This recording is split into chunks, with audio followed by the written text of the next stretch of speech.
O Grande Conflito, capítulo 10.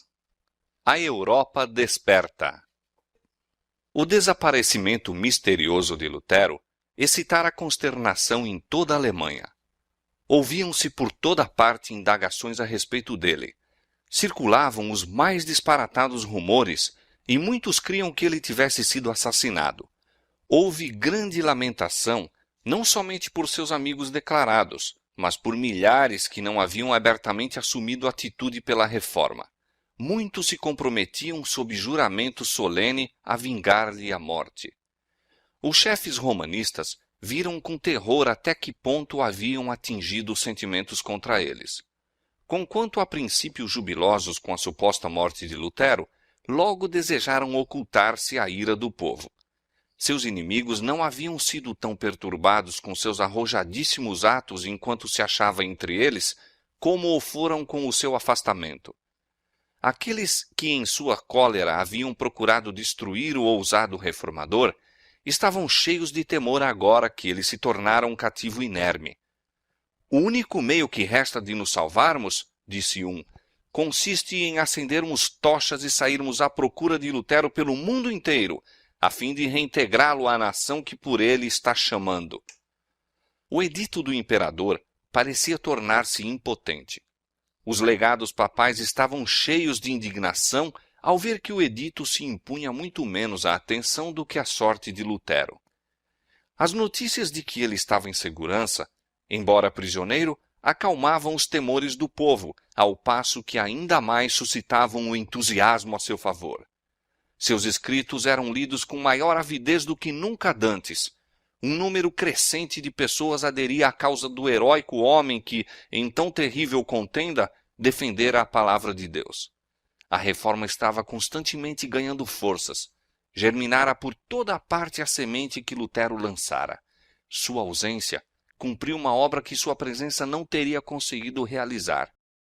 Outros obreiros sentiram nova responsabilidade, agora que seu grande chefe fora removido. Com nova fé e fervor, avançaram para fazer tudo o que estivesse em seu poder, a fim de que não fosse impedida a obra tão nobremente iniciada. Mas Satanás não estava ocioso. Passou a tentar o que havia experimentado em todos os outros movimentos de reforma: enganar e destruir o povo, apresentando-lhe uma contrafação em lugar da verdadeira obra. Assim como houve falsos cristos no primeiro século da Igreja cristã, surgiram também falsos profetas no século XVI. Alguns homens, profundamente impressionados com a agitação que ia pelo mundo religioso, imaginavam haver recebido revelações especiais do céu e pretendiam ter sido divinamente incumbidos de levar avante até a finalização a reforma que declaravam apenas fora iniciada debilmente por Lutero. Na verdade, estavam desfazendo o mesmo trabalho que ele realizara. Rejeitavam o grande princípio que era o próprio fundamento da reforma, que a palavra de Deus é a todo suficiente regra de fé e prática, e substituíram aquele guia infalível pela norma mutável, incerta, de seus próprios sentimentos e impressões. Por este ato de pôr de lado o grande indicador do erro e falsidade, fora aberto o caminho para Satanás governar os espíritos como melhor lhe aprovesse. Um desses profetas pretendia haver sido instruído pelo anjo Gabriel. Um estudante que se lhe unira abandonara seus estudos declarando que fora pelo próprio Deus dotado de sabedoria para expor sua palavra. Outros que naturalmente eram propensos ao fanatismo, a ele se uniram. A ação destes entusiastas criou não pequeno excitamento. A pregação de Lutero tinha levado o povo em toda a parte a sentir a necessidade de reforma e agora algumas pessoas realmente sinceras foram transviadas pelas pretensões dos novos profetas. Os dirigentes do movimento seguiram para Wittenberg e instaram com Melanchthon e seus cooperadores para que aceitassem suas pretensões. Disseram: nós somos enviados por Deus para instruir ao povo. Temos familiarmente entretido conversas com o Senhor. Sabemos o que acontecerá. Em uma palavra, somos apóstolos e profetas, e apelamos para o Dr. Lutero. Os reformadores estavam surpresos e perplexos. com semelhante elemento não haviam ainda deparado e não sabiam o que fazer. Disse Melanchthon: há efetivamente espírito extraordinário nestes homens. Mas que espírito? De um lado, acautelemo-nos de entristecer o Espírito de Deus, e de outro, de sermos desgarrados pelo espírito de Satanás. O fruto do novo ensino logo se tornou manifesto. O povo foi levado a negligenciar a Bíblia ou lançá-la inteiramente à parte. Nas escolas estabeleceu-se confusão. Estudantes, repelindo toda a restrição, abandonavam seus estudos e retiravam-se da universidade. Os homens que se julgavam competentes para reanimar e dirigir a obra da reforma conseguiram unicamente levá-las às bordas da ruína. Os representantes de Roma recuperaram então sua confiança e exclamaram exultantemente: mais uma luta e tudo será nosso. Lutero, em Wartburgo, ouvindo o que ocorrera, disse com profundo pesar: sempre esperei que Satanás nos mandaria esta praga. Percebeu o verdadeiro caráter destes pretensos profetas e viu o perigo que ameaçava a causa da verdade. A oposição do Papa e do Imperador não lhe tinha causado perplexidade e angústia tão grandes como as que experimentava agora. Dos professos amigos da Reforma haviam surgido seus piores inimigos. As mesmas verdades que lhe haviam trazido tão grande alegria e consolação estavam sendo empregadas para provocar contenda e criar confusão na Igreja. Na obra da Reforma, Lutero fora compelido à frente pelo Espírito de Deus e levado além do que ele pessoalmente teria ido. Não se propusera assumir as posições que assumiu, nem efetuar mudanças tão radicais. Não fora senão o instrumento nas mãos do poder infinito. Contudo, muitas vezes estremecia pelos resultados de seu trabalho. Dissera uma vez: se eu soubesse que minha doutrina tivesse prejudicado a um homem, um único homem, por humilde e obscuro que fosse, o que não pode ser, pois que é o próprio Evangelho, eu preferia morrer 10 vezes a não retratar-me. E então, Wittenberg mesmo, o próprio centro da Reforma, estava rapidamente a cair sob o poder do fanatismo e da anarquia. Esta terrível condição não resultara dos ensinos de Lutero, mas por toda a Alemanha seus inimigos o estavam acusando disso. Em amargura d'alma, ele algumas vezes perguntou: poderá, então, ser esse o fim desta grande obra da Reforma? De novo, lutando com Deus em oração, encheu-se-lhe de paz a alma. A obra não é minha, mas tua, disse ele. Não permitirás que ela se corrompa pela superstição ou fanatismo. Mas o pensamento de permanecer por mais tempo afastado do conflito, numa crise tal, tornou-se-lhe insuportável. Resolveu voltar a Wittenberg. Sem demora, iniciou a perigosa viagem. Achava-se sob a condenação do Império. Os inimigos tinham a liberdade de tirar-lhe a vida. Aos amigos era vedado auxiliá-lo ou abrigá-lo. O governo imperial estava adotando as mais enérgicas medidas contra seus adeptos. Ele, porém, via que a obra do Evangelho estava perigando e, em nome do Senhor, saiu destemidamente para batalhar pela verdade.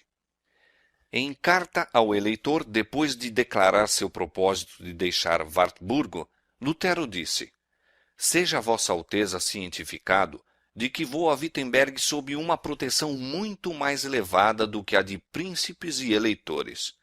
Não penso em solicitar o apoio de Vossa Alteza, e, longe de desejar sua proteção, eu mesmo, antes, o protegerei. Se eu soubesse que Vossa Alteza poderia ou quereria proteger-me, não iria de maneira nenhuma a Wittenberg. Não há espada que possa favorecer esta causa. Deus, somente, deve fazer tudo sem o auxílio ou cooperação do homem. Aquele que tem a maior fé é o que é mais capaz de proteger.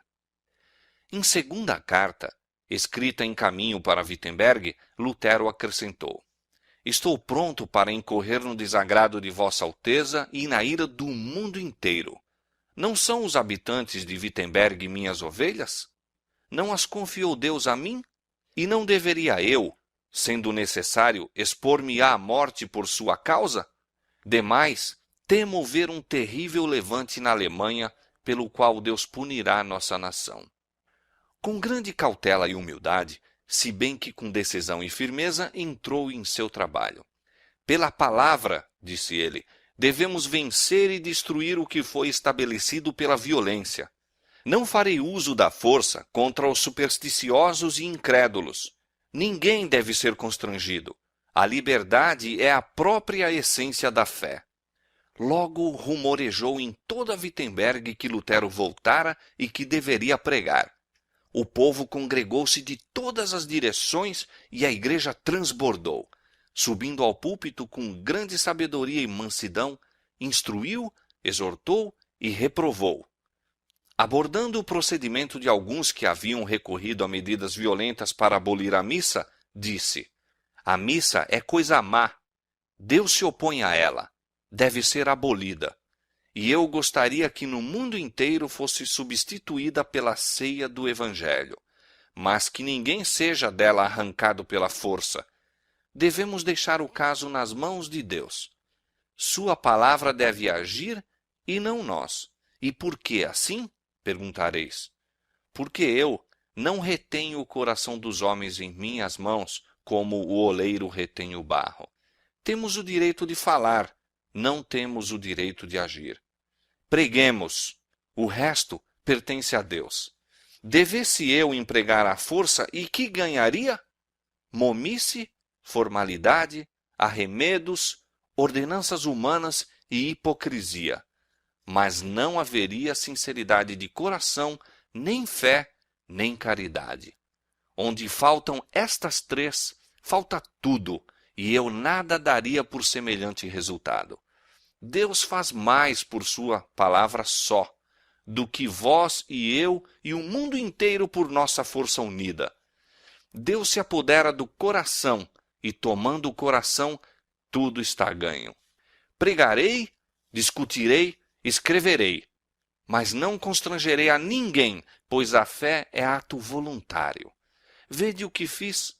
Levantei-me contra o Papa, seus partidários e as indulgências, mas sem violência nem tumulto. Apresentei a palavra de Deus, preguei e escrevi, isto é tudo o que fiz. E, no entanto, enquanto eu dormia, a palavra que eu pregara subverteu o papado, de maneira tal que nunca um príncipe ou imperador lhe vibrou semelhante golpe, e, contudo, nada fiz. A palavra só fez tudo. Se eu houvesse querido apelar para a força, a Alemanha inteira teria sido talvez inundada de sangue, mas qual seria o resultado? Ruína e desolação, tanto para o corpo como para a alma. Portanto, conservei-me quieto e deixei a palavra sozinha correr através do mundo. Dia após dia, durante uma semana inteira, Lutero continuou a pregar às ávidas multidões. A palavra de Deus quebrou o encanto da excitação fanática. O poder do Evangelho trouxe de novo para o caminho da verdade o povo transviado. Lutero não tinha desejo de encontrar-se com os fanáticos cujo proceder fora a causa de tão grande mal. Sabia que eram homens de juízo deficiente e de indisciplinadas paixões, os quais, conquanto pretendessem ser especialmente iluminados pelo céu, não suportariam a mínima contradição ou mesmo a mais benévola reprovação ou conselho. Arrogando-se autoridade suprema, exigiam que cada um, sem qualquer questão, reconhecesse o que pretendiam. Mas, ao pedirem uma entrevista com ele, concedeu-lhe, e com tanto êxito expôs as pretensões deles que os impostores de pronto partiram de Wittenberg. O fanatismo foi sustado por algum tempo, mas alguns anos mais tarde irrompeu com maior violência e mais terríveis resultados. Disse Lutero com relação aos dirigentes desse movimento: para eles, as escrituras sagradas não eram senão letra morta, e todos eles começaram a clamar: o Espírito, o Espírito! Mas, certamente, não seguirei para onde seu Espírito os conduz. Deus me guarde, pela sua misericórdia, de uma igreja em que não há senão santos.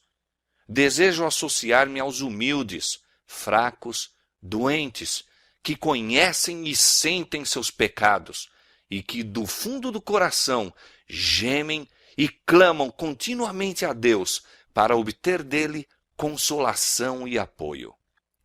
Tomás Münzer, o mais ativo dos fanáticos, era homem de considerável habilidade, que, corretamente dirigida, o teria capacitado a fazer o bem, mas ele não aprendera os rudimentos da verdadeira religião.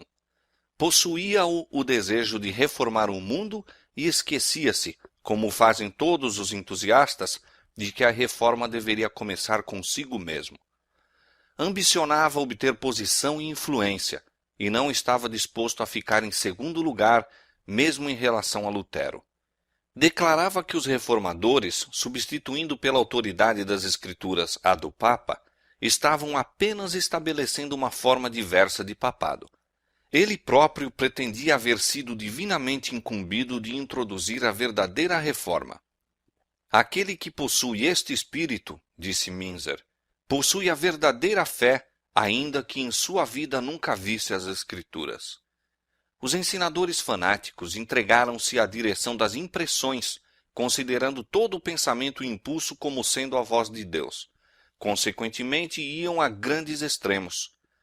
Alguns queimaram mesmo a Bíblia, exclamando: "A letra mata, mas o Espírito vivifica."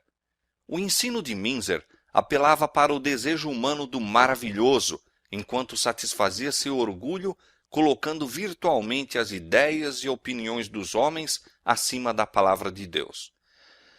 Suas doutrinas eram recebidas por milhares. Logo, denunciou toda a ordem no culto público e declarou que obedecer aos príncipes era tentar servir simultaneamente a Deus e a Belial.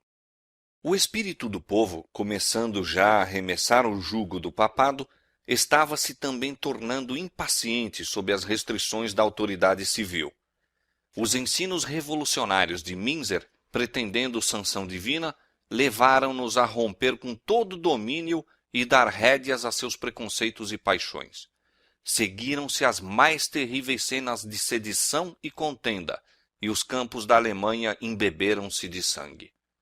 A agonia d'alma que havia tanto tempo antes Lutero experimentara em Erfurt, oprimia-o agora com a redobrada força, vendo ele os resultados do fanatismo imputados à reforma. Os príncipes romanistas declaravam, e muitos estavam prontos a dar crédito à declaração, que a rebelião era o fruto legítimo das doutrinas de Lutero. Conquanto esta acusação não tivesse o mínimo fundamento, não poderia senão causar grande angústia ao reformador. Que a causa da verdade fosse destarte infelicitada, sendo emparelhada com o mais ignóbil fanatismo, parecia mais do que ele poderia suportar. Por outro lado, os chefes da revolta odiavam a Lutero porque ele não somente se opusera às suas doutrinas e negara ser de inspiração divina o que pretendiam, mas declarara aos rebeldes a autoridade civil. Em represália, denunciaram-no como vil pretensioso. Parecia haver acarretado sobre si a inimizade tanto dos príncipes como do povo. Os romanistas exultavam, esperando testemunhar a rápida queda da reforma, e culpavam a Lutero até dos erros que ele tão zelosamente se esforçara por corrigir. A facção fanática, pretendendo falsamente haver sido tratada com grande injustiça, conseguiu ganhar as simpatias de um grupo numeroso de pessoas, e conforme se dá frequentemente com os que tomam o lado do erro, vieram a ser considerados mártires. Assim, aqueles que estavam exercendo toda a energia em oposição à reforma eram lamentados e louvados como vítimas de crueldade e opressão. Esta era a obra de Satanás, movido pelo mesmo espírito de rebelião que manifestara primeiramente no céu. Satanás está constantemente procurando enganar os homens e levá-los a chamar ao pecado justiça e à justiça pecado. Quão bem-sucedido tem sido seu trabalho! Quantas vezes a censura e a exprobração são lançadas sobre os fiéis servos de Deus porque se mantêm destemidos em defesa da verdade. Os homens que não passam de agentes de Satanás são louvados e lisonjeados, e mesmo considerados mártires, enquanto os que deveriam ser respeitados e apoiados pela sua fidelidade a Deus são deixados sós, sob suspeita e desconfiança. A santidade falsificada, a santificação espúria, ainda está a fazer sua obra de engano. Sob várias formas exibe o mesmo espírito dos dias de Lutero, desviando das Escrituras os espíritos e levando os homens a seguir seus próprios sentimentos e impressões, em vez de prestar obediência à lei de Deus. Este é um dos expedientes mais bem-sucedidos de Satanás para lançar opróbrio sobre a pureza e a verdade. Corajosamente, Lutero defendeu o evangelho dos ataques que vinham de todos os lados. A palavra de Deus se demonstrou uma arma poderosa em todo o conflito. Com essa palavra, guerreou contra a usurpada autoridade do Papa e a filosofia racionalista dos escolásticos, enquanto se mantinha firme como uma rocha contra o fanatismo que procurava aliar-se à Reforma. Cada um desses elementos oponentes estava, a seu modo, pondo de parte as Escrituras sagradas e exaltando a sabedoria humana como a fonte da verdade e conhecimento religioso. O racionalismo deifica a razão e dela faz o critério para a religião. O romanismo, pretendendo para seu soberano pontífice uma inspiração que descende ininterruptamente dos apóstolos e que é imutável em todos os tempos, dá ampla oportunidade para que toda espécie de extravagâncias e corrupção se ocultem sob a santidade da comissão apostólica. A inspiração pretendida por Minzer e seus companheiros não procedia de uma fonte mais elevada do que as divagações da imaginação, e sua influência era subversiva a toda autoridade humana ou divina. O verdadeiro cristianismo recebe a palavra de Deus como o grande tesouro de verdade inspirada e como a prova de toda inspiração. De volta a Wartburgo, Lutero completou sua tradução do Novo Testamento, que foi logo depois entregue ao povo da Alemanha em sua própria língua. Essa tradução foi recebida com grande alegria por todos os que amavam a verdade, mas rejeitaram-na escarnecedoramente os que preferiam tradições e preceitos de homens.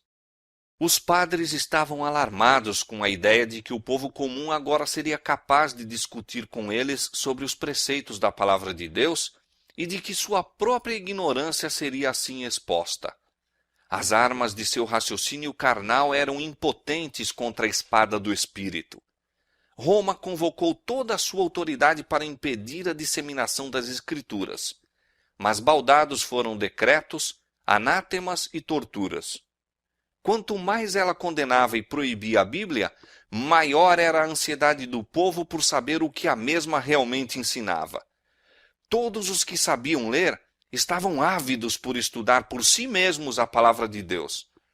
Levavam-na consigo, liam-na e reliam-na, e não podiam satisfazer-se antes que confiassem à memória grandes porções. Vendo o favor com que o Novo Testamento fora recebido, Lutero imediatamente começou a tradução do Velho, publicando em partes, tão depressa as completava. Os escritos de Lutero eram bem aceitos nas cidades como nas aldeias. O que Lutero e seus amigos compunham, outros faziam circular. Monges convictos do caráter ilícito das obrigações monásticas, desejosos de trocar uma longa vida de indolência por outra de ativo esforço, mas demasiado ignorantes para proclamar a palavra de Deus, viajavam pelas províncias, visitando aldeias e cabanas onde vendiam os livros de Lutero e de seus amigos.